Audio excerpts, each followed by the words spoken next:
shirka degdega culus ee ka socda hoteelka Jasiire magaalada Muqdisho kaasoo u dhaxeeya mucaaradka golaha samata bixinta ee Soomaaliya iyadoo diiradda lagu saarayo xaaladda dalka Soomaaliya fariimaha shirkaasi iyo qodobada hordhaca warbixin ku saabsan ayaan eegi doonaa mucaaradka oo mar kale ay ka baxeen xubno jilib culus gaar ahaan garabka isbahaysiga heybad qaran oo hogaaminayo Cabdi Faarax Shirdoon Saacid iyadoo ay ku dhawaaqeen xubno horay isbahaysigaasi qayb ugu ahaa inay guud ahaanba ka baxeen ururadii ay kula midoobeen isbahaysiga heybad qaran oo ka koobnaa 10 urur haddaba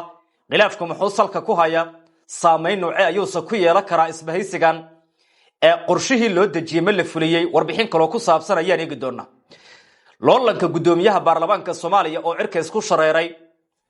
garabkii fila Soomaaliya ay doonaysay inay tartanka ay ka reebto iska casilay xilkii xukuumadda uu ka hayay kadib cadaadis kaga yimid ra'iisul wasaaraha xukuumadda haddaba Saadaad Maxamed Nuur Caliyow ma mucaaradka ayaa dhisaya markaan mise qorshe kale ayaa jira muuqaalkan ayaa ku soo koobaya madaxweynaha Soomaaliyana doorashooyinka dalka ayuu ku tilmaamay kuwa dimuqraadi ah doorashadii koonfur galbeed iyo galmudug iyo banaadi taasoo muujinaysa in qorshahan fila Soomaaliya ay doonayso inay ku xoojiso aragtida dhinaca kale halkee ayay wax marayaan dhinaca galmudug diidmooyinkii ku saabsanaa ururadii ka qayb galay ma la xaliyay maxaasa ka soo baxay kulamadii ka dhacay Dhuusamareeb golaha mustaqbalka mucaaradka Soomaaliya ayaa caawa kulan xasaasiya kule hoteelka Jasiire magaalada Muqdisho kulankan ayaa lagu sheegay inuu daaran yahay xaaladda guud ee dalka Soomaaliya iyadoo diiradda lagu saarayo fariimihii laga diiwaan geliyay shirka Kampala wareysiga taliyaha Africom furitaanka baarlamaanka qodbadii madaxweynaha heshiis la'aanta doorashada amniga bixitaanka ciidanka awsom doorashooyinka maamul goboleedyada iyo xaaladda guud ee Soomaaliya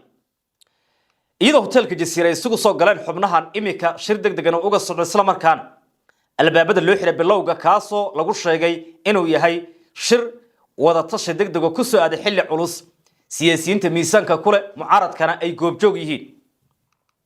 shirkan oo markaasi ah mid salka ku haya xaaladda xasaasiga ee dalka uu marayo ayaa ujeedkiisa ugu weyn uu yahay sidii mucaaradku uga falceli lahaa kana qaada lahaa go'aan mowqif midaysan furitaanka baarlamaanka Soomaaliya kaasoo mucaaradku uu ku doodayo in mudaxileedkiisa sharciga ah uu dhamaaday baarlamaanka hadda uu furay maanta madaxweynaha Soomaaliya mas'uuliyiinta madashan ku shirsan waxa hogaaminaya madaxweyne hore ee Shariif Sheekh Axmed Xasan Cali Khayre Cabdiqaadir Cusable Koofi iyo xubno kale jilib culus oo ku jira mucaaradka golaha samata bixinta Muqdisho joogitaanka shakhsiyaadkan ayaana muujinaya in xaaladdu ay tahay mid culus isla markaan la filayo in saacadaha soo socda madashan ay ka soo baxaan bayaan rasmiya iyo go'aamo siyaasadeed oo looga jawaabayo dhammaan arrimahan soo xusay oo kulankan uu qusaycaaw aan falaqayn kooban ku sameeyno maxay ka dhigan tahay talaabada jawaabta mucaarad maxaa loo fasiri karaa marka la eego xaaladda Soomaaliya furitaanka kalfadhiga baarlamaanka Soomaaliya ee mudaxileedkiisu dhamaaday iyo shirka degdega ee hoteelka Jasiira ayaa daaha ka rogaya marxalad horle oo la dhihi karo waa isku dhac siyaasadeed waxana sidoo kale bilowda culeysyo ku saabsan in madaxtooyadu markaan ay doonayso dabcan la furay baarlamaanka Soomaaliya in halkaasi lagu jaangooyo arrimaha waaweyn fadhiga baarlamaanka maanta waxa uu abuuray dood ku saabsan ee mudaxileedkiisa maadaama waqtiga hay'adaha dawladda uu dhamaaday dhaqdhaqaaq kasoo baarlamaanka uu sameeyana loo fasirayo inuu yahay muddo kororsi dadban aba mid toos ah oo la doonayo in lagu raadiyo sharciyad dabcan la bedelo dastuurka qodobada ku xusan mudaxileedka dawladda shirkan ay isugu yimaadeen xubnaha golaha mustaqbalka mucaaradka ma ahan mid markaasi afka uun ku eg laakiin waxa macquul ah inay qaadan doonaan tallaabooyin iyadoo lagu jaangooynayo mar kale in kulamo la qabto mudaharaadyo la abaabulo ciidamo la soo geliyo magaalada lana soo bandhiga awoodda mucaaradka sidoo kale in bulshada ay taageera mucaaradka ay ugu baaqaan barnaamijyo nabadeed oo looga soo horjeedo fadhiga baarlamaanka taasoo keeni karta magaalada Muqdisho mar kale ay martigeliso xiisado siyaasadeed oo u dhaxeeya dawladda iyo mucaaradka dhisida gole sida warbixintu sheegayso waxa suurtagal ah in mucaaradku isbedel kala duwan ay ku sameeyaan aragtidii hore dabcan dhawaan warbixintii ay soo saareen ku saabsaneed in gole ku meel gaar loo dhiso Soomaaliya ay ku keentay mucaaradka kala jab iyo sidoo kale kala shaki xubnaha qaarna ay kor u sheegeen halkii hoos ay u sheegi lahaayeen mowqifkooda Soomaaliya waxay xilligan u baahan tahay qamaan dadka indheer garadkaba aqoonyahan ku tanaasul iyo heshiis wadar ogol ah oo laga gaaro arrimaha masiiriga isla markaana la isla gudoomiyo arrimaha la isku haya ku saabsan siyaasadda haddii siyaasadda laga heshiyo ay qabaan falaqeeyash in amniga iyo sidoo kale isbedelada ku saabsan doorashooyinka laga heshii karo saacadaha soo socda ayaa kuwa xasaasiyo indhaha shacabka Soomaaliyeed ay ku sii jeedaan dhammaan fariimaha ka imaan doona kulamada dibaasa ka faahfaahin doona dhinaca kale aynu eegno ururka isbahaysiga hibad qaran ayaa markaan wajahaya culays iyo kala jab kadib markii dhawaan sidan hore u sheegnaba xubno isbahaysigaasi ku jira ay ka hor yimaadeen warqadii uu soo saareen golaha mustaqbalka oo ku saabsaneed in golo ku meel gaar loo dhiso markaasi Soomaaliya si ay doorashooyinkan uga badbaadiyaan dalka iyaguna markaasi u jaangooyaan arrintaasi waxay dhalisay falcelino kala duwan oo siyaabo kala duwan ayaa looga falceliyay mucaaradka marka la eego laba shakhsi ayaa mowqifkooda cadeeyay oo ku dhawaaqinaysa aragtidaasi qabin mid wuxuu ahaa gudoomiye hore gobolka Banaadir Taabid Cabdi Maxamed midna wuxuu ahaa wasiirkii hore amniga Soomaaliya Maxamed Abuukar Islow Ducaali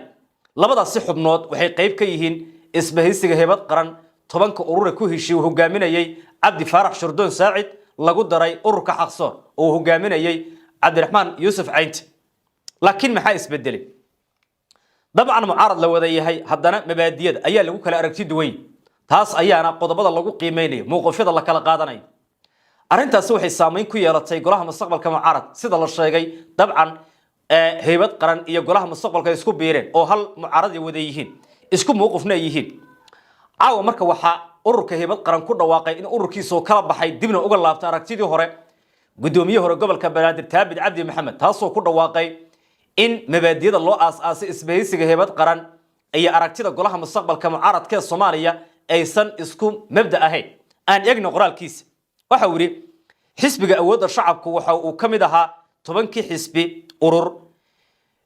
madalla siyaasadeed oo aas-aasay hibad qaran iyagoo rumaysnaa in iskaashigu uu horseedi karo xal qaran oo ku dhisan wada tashi dawladnimo rabitaan shacab Soomaaliyeed muddadii uu xisbigu ka tirsanaa midowgaas wuxuu si joogta u gudbiyay talooyin iyo aragtiyo ku salaysan xasiloonida dalka midnimada qaranka waxaan mar walba door bidnay wada hadal is afgarad anigoo aaminsan in khilaafka siyaasadeed lagu xalliyo bayaan nabadeed oo Soomaaliya markaasi bayaan nabadeed oo Soomaaliyeed nasiib daro markii midowga hibad qaran uu ku biiray golaha mustaqbalka waxa noo muuqatay in jihada siyaasadda la qaaday aysan waafaqsaneyn mabaadiyada ilaalinta danta guud si gaar ah warqadii u dambaysa golaha mustaqbalka uu soo saaray 28 July oo ay ku qorneed in golo ku meel gaar loo markaas ay la wareegaan talada dalka la sameeyo taasoo ahayd mas'uuliyad daro in dawladnimada rasmiga ee Soomaaliya la doonayo 15 sano in dib loo celiyo ka midow hibad qaran oosan mas'uuliyad daradaasi weli ka qaadan mowqif waa sida loo qoray warqada Taabid kadib qiimeyn iyo wada tashi gudaha xisbiga awoodda shacabka waxaan gaarnay go'aan ah in xisbiga awoodda shacabka oosan qayb ka sii ahaa karin midowga hibad qaran go'aanka xisbiga awoodda shacabkana oo ka baxay hibad qaran ma ahan mid ku salaysan colaad iyo nacayb siyaasadeed balse waa go'aan ku salaysan mabda mas'uuliyad qaran iyo inaan aaminsanahay in danta qaranka ay ka weynta danta isbahaysiga kasta wuxuu xisbiga awoodda shacabku u mahad celinaya gudoomiyaha hibad qaran gudoomiyaha hibad qaran iyo dhammaan asxaabtii soo wada shaqaysay qoraalkaas ayaa lagu daabacay bogga rasmiga ah ee gudoomiye hore gobolka Banaadir Taabid Cabdi Maxamed taasoo muujinaysa filashada laga qaba fariintan inay tahay mid culus marka loo eego fariintiisa hibad qaran maxay ka yiraahdeen diban ka faahfaahin doona mowqifka isbahaysigaas iyo gudoomiyaha ra'iisul wasaarihii hore Soomaaliya mudane Cabdi Faarax Shirdoon Saacid dibankaygu doona qodobkaas wixii ka soo baxa iyo aragtidaasi haddii ay tahay mid markaasi saameyn ku yeelan karta isbahaysigan iyo haddii ay tahay mid kale aan wararkeena kala eegno loolanka gudoomiyaha baarlamaanka Soomaaliya ayaa cirka isku shareeray waxaana markaan muuqanaya in xubnihii filla Soomaaliya ay doonaysay inay ku cadaadiseen iska casilaan waa inay ka haraan tartanka doorashada inay ku guuldareysato guud ahaan taasoo muujinaysa isbedel marka la eego la fila karo iyadoo bishan horaanteeda lagu wado in kalfadhiga baarlamaanka lagu doorto gudoonka baarlamaanka golaha shacabka haddana dhinaca kale marka la eego wasiiru dawlihii wasaaradda arrimaha gudaha ayaa ku dhawaaqay inuu iska casilay xilkaas Saadaad Maxamed Nuur Caliyo oo dhawaan kulan uu la yeeshay madaxweynaha Soomaaliya la sheegay in lagu guuldareysan lagu qanciyo inuu ka haro tartanka doorashada iyadoo kulankii ugu dambeeyay dhex maray Xamse Barre iyo Saadaad lagu sheegay sidoo kale natiijo la'aan inuu ku soo dhamaaday taasoo ugu dambeynaysa maanta inuu ku dhawaaqay inuu iska casilay xilkii wasiiru dawlaha wasaaradda arrimaha gudaha Soomaaliya arrintaasi ayaa lagu sheegay mid suurtagal ka dhigaysa filashada laga qabo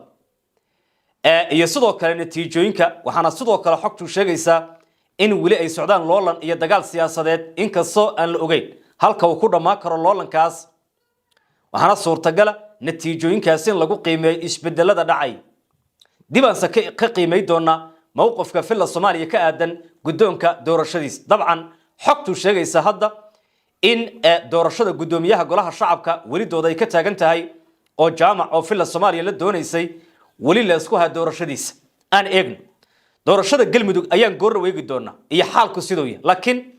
dhanka kale aynu eegno maxay madaxtooyada Soomaaliya ka aaminsan tahay doorashooyinka ka socda maamulada la jaalka filla Soomaaliya aan eegno fariinta madaxweynaha ee fadhigii baarlamaanka dowlad goboleedka koonfur galbeed 13 degmo oo ka tirsan oo degmada Ceelbarde oo xuduudda Itoobiya ku taalo ka soo bilaabata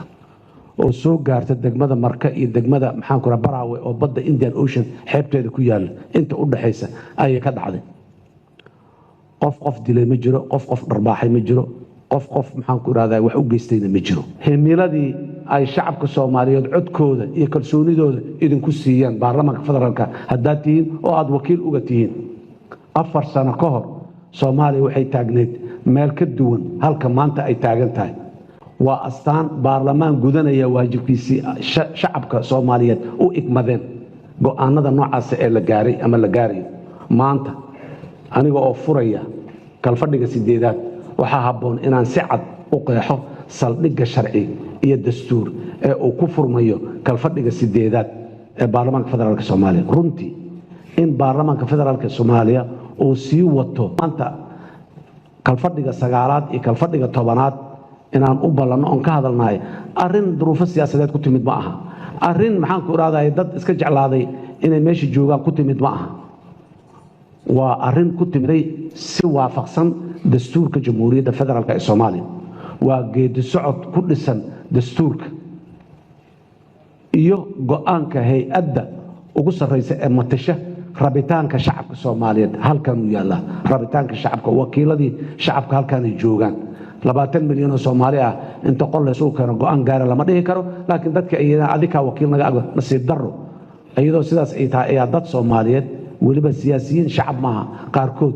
ay go'aankii sidaas ay wakiilashadii ay soo wakiisheen dadkii ay soo wakiisheen oo fadhiyo oo go'aan u gaaray inay diidaan go'aankoodii ay wax muqaddimad ku tilmaamaan oo dadan wax garan ku tilmaamaan nasiib darrooyinka wali nagu dambeeyo laakiin mar dhow aan ka gudbi doona hadii alla yiraahdo waayo sidaas daraadeed kalfadhigan maanta furmaya ma aha kaliya si socoshada shaqo baarlamaan waa si socoshada dawladnimada Soomaaliya waa si socoshada geedi socodka dib u dhiska qaranka Soomaaliyeed waa si socoshada himiladii ay shacabka Soomaaliyeed codkooda iyo kalsoonidooda idinku siiyeen baarlamaanka federaalka haddaad tihiin oo aad wakiil uga tihiin 4 sano ka hor Soomaaliya waxay taagneed meel ka duwan halka maanta ay taagan tahay waxaan ka soo gudubnay marxalad ay jireen hubanti la'aan siyaasadeed dib u eegis dastuur sharciyo badan oo muddo dheer sugayay in la ansixiyo iyo geedi socodyo qaran oo aan wali gaarin halkii iyo heerkii laga filayay inay gaaraan maanta marka aynu dib u milicsano 4 sano ee la soo dhaafay waxaa muuqata in Soomaaliya ay qaaday tallaabooyin waaweyn oo dib u soo celinaya kalsoonidii shacabka iyo sumcaddii qarankeena oo adduunka ku lahaa waxaa la dhameystiray dib u eegista dastuurka oo muddo ahaa waajib dastuuri ah oo laga gaabiyay ay wada leeyihiin shacabka Soomaaliyeed walaalayaal dowlad goboleedka Koonfur Galbeed 13 degmo oo ka tirsan oo degmada Ceelbarde oo xuduudda Itoobiya ku taalo ka soo bilaabata oo soo gaarta degmada Marka iyo degmada Baraawe oo badda Indian Ocean xeebteeda ku yaal inta u dhaxaysa ay ka dhacday qof dilay ma jiro qof dharbaaxay ma jiro qof wax u geystayna ma jiro astaan waay fariin waay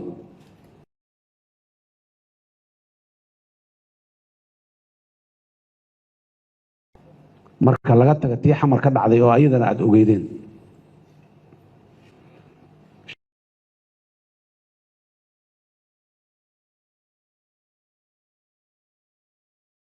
shalay maahana daraad waxay ka dhacday doorasho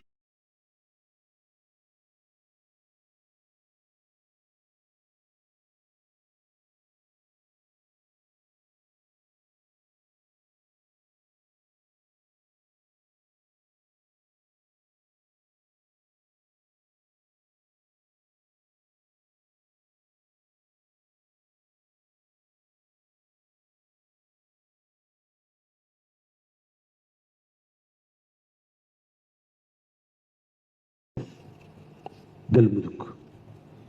doorashadii dowladaha hoose iyo tii wakiilada dowlad goboleedka sidoo kale ayadana xeebta dheer ee Indian Ocean ceel dheer xara dheer hobyo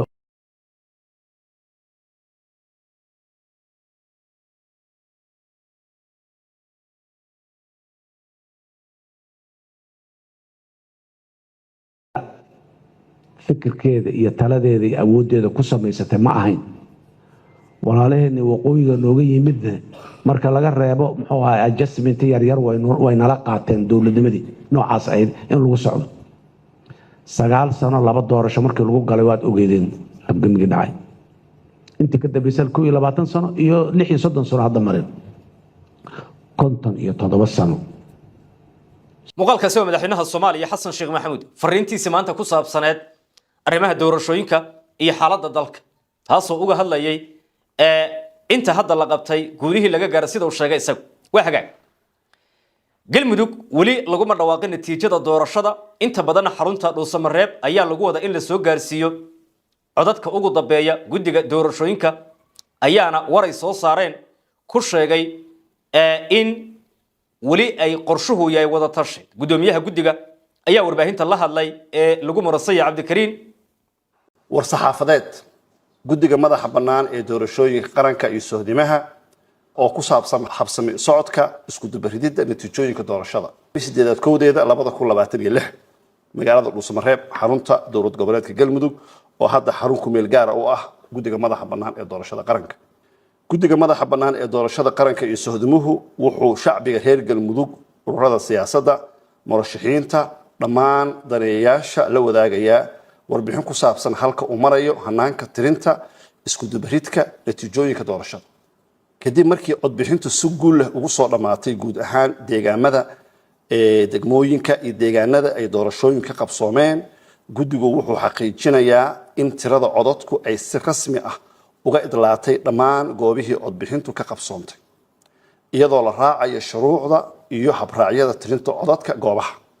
guddigu wuxuu sidoo kale ku wargelinayaa shacbiga iyo ururada siyaasadda in inta badan natiijooyinkii goobaha codbixintu ay soo gaareen xarunta dhexe ee guddiga ee Dhuusamareeb haddaba guddigu wuxuu ku guda jiraa isku darka hubinta xaqiijinta natiijooyinka laga soo gudbiyo goobaha codbixinta si loo xaqiijiyo in cod kasta loo tiriyay si sax ah isla markaa natiijada ugu dambaysa ay noqdaan kuwa lagu kalsoonaan karo oo waafaqsan sharciga guddigu wuxuu isagoo ogsoon in shacbiga Galmudug iyo daneeyayaasha ay si weyn u sugayaan ku dhawaaqista natiijooyinka ka badnabaysta ah haddana waxaa jira sababo dhowr ah oo sababay in goobaha qaarkood natiijooyinka ay dib u dhac ku yimaado gaar ahaan kuwa ku yaala deegaamada fogfog iyo in si buuxda loo hubiyo dhammaan foomamka natiijooyinka si loo xaqiijiyo saxnaantooda ka hor inta aan loo soo gudbin xarunta dhexe ee Dhuusamareeb guddigu wuxuu si buuxda uga go'an inuu sida ugu dhaqsiyaha badan leh u soo gabagabeeyo ku dhawaaqida natiijooyinka doorashada iyadoo la fulinayo shuruucda iyo habraacyada maareynta iyo ku dhawaaqista natiijada. sidaa darteed guddigu wuxuu ugu baaqayaa dhammaan ururada siyaasadda, murashaxiinta, taageerayaashooda iyo guud ahaan shacabka reer Galmudug inay muujiyaan dulqaad, deganaansho iyo kalsooni si guddigu u guto waajibkiisa si madax bannaan oo waafaqsan sharciga. guddigu wuxuu sidoo kale ku boorinayaa dhammaan daneeyayaasha inay ku kalsoonaadaan oo keliya wararka iyo xogta rasmiga ah ee uu soo saaro guddigu, kana fogaadaan faafinta warar aan la hubin iyo ama xog khaldan oo keeni karta jahwareer bulshada. ugu dambeyn guddigu wuxuu markale u mahadnaqayaa dhammaan shacbiga reer Galmudug, hay'adaha amniga, ururada siyaasadda sida ay u ilaaliyeen xasiloonida iyo nabadgelyada. Asalaamu calaykum waraxmatullaahi wabarakaatu. muuqaalkaasina oo gudoomiyaha guddiga doorashada oo warbaahinta kula hadla Dhuusamareeb inta uu sheegay ayaana hadda ah inta markaasi ee ay ka dhawaajiso dowladda dhexe Soomaaliya, laakiin dood iyo loolan ayaa ka taagan ee sidan xogta ku hayno qorshaha ee ururada sida loogu qancinayo dabcan doorashada natiijadeeda la sii og yahay oo aysan jirin natiijo marka dhanka kale la eego ka duwan tan hadda la filan kara ku saabsan inta la diiwaan geliyo JSP inay ku soo guuleysaan hoggaanka doorashada. qaybtan halkan ayaan ku soo koobaya